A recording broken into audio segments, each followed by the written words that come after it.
ও আমরা গরিব মানুষ ভাই, দিন আনি দিন খাই। আমরা গরিব মানুষ ভাই, দিন আনি দিন খাই। আর দ্রব্য মূল্যের ঊর্ধ্বগতি বাঁচাই বড় দায়। আমরা গরিব মানুষ ভাই, দিন আনি দিন খাই। আমরা গরিব মানুষ ভাই, দিন আনি দিন খাই। আর ডিমের হালি 64 আর কাঁচা 480। আলু পটল ঝিঙ্গা কদু সবকিছুর দাম বেশি। আর ডিমের হালি 64 আর কাঁচা 480। আলু পটল ঝিঙ্গা কদু সবকিছুর দাম বেশি। আমরা গরিব মানুষ ভাই, দিন আনি দিন খাই। আমরা গরিব মানুষ ভাই, দিন আনি দিন খাই। আর দ্রব্য মূল্যের ঊর্ধ্বগতি বাঁচাই বড় দায়। আমরা গরিব মানুষ ভাই, দিন আনি দিন খাই। আর বাজার নিয়ন্ত্রণে নামান সেনাবাহিনী, নইলে আর গরিব থাকবে না, থাকবে রে ধনী। বাজার নিয়ন্ত্রণে নামান সেনাবাহিনী, নইলে আর গরিব থাকবে না, থাকবে রে ধনী। আমরা গরিব মানুষ ভাই, দিন আনি দিন খাই। আমরা গরিব মানুষ ভাই, দিন আনি দিন খাই। আপনার নাম কি ভাই? আমার নাম আব্দুল ওহাব।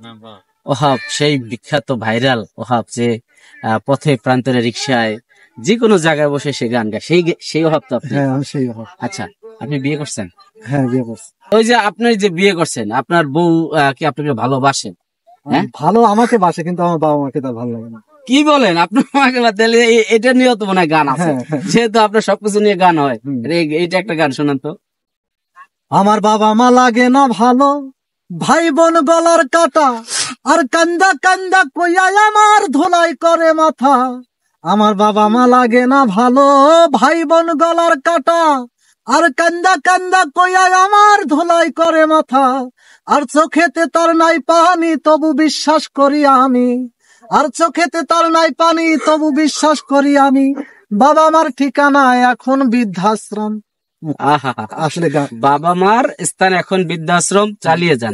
তো এই যে বৃদ্ধাশ্রমের কথা, বাবা মার কথা, এরপরে যে আপনি আর পরের মাইয়া দেখলে কেন ভাল লাগে, আর পরের মাইয়া দেখলে কেন ভাল লাগে। আমার ঘরে সুন্দর বউ থাকিতে, ঘরে সুন্দর বউ থাকিতে চোখ যে যায় অন্যের দিকে। আর পরের মাইয়া দেখলে কেন ভাল লাগে, আর কেন লাগে পরের মাইয়া দেখলে কেন ভাল লাগে। আচ্ছা, কত বছর ধরে গান লেখা? আমি গান লেখি 16 বছর। 16 বছর। প্রথম গানের যাত্রাটা শুরু হলো কিভাবে? আমি প্রথম গান লিখছি আমার জেলা নিয়ে, থানা নিয়ে এরকম একটা গান লিখলাম। যে থানা তারা, কোষ তারা, জেলা সিরাজগঞ্জ। আমার বন্ধুর সাথে দেখা হলো থানা রায়গঞ্জ। থানা তারা, কোষ তারা, জেলা সিরাজগঞ্জ। আমার বন্ধুর সাথে দেখা হলো থানা রায়গঞ্জ। এরকম। এরপরে যখন আপনার এই যে দেশের বিভিন্ন পরিস্থিতি, আপনি তো অন্য কারো গান গান না, নিজের লেখা গান। তো আপনার পরিকল্পনা কি ভবিষ্যতে? আপনি আসলে আমার পরিকল্পনা যে আমি একজন টিভি চ্যানেলে দেখেন খুঁজে গীতিকার, একজন শিল্পী। আপনাকে যদি কেউ গান করাইতে নিতে চায়, এক্ষেত্রে আপনি কারো ডাকে সাড়া দেবেন কিনা? হ্যাঁ, আমার আশা আছে যে সারা। কেউ যদি আপনাকে নিয়ে অ্যালবাম করতে চায়, আপনার লেখা গানগুলো কিনে নিতে চায়, সেক্ষেত্রে আপনি কি তাদের সাথে কথা বলবেন? আমার বিক্রি করার নিয়ত নেই, আমি নিজে গাবো। আর আমি মরার পরে হয়তো কেউ।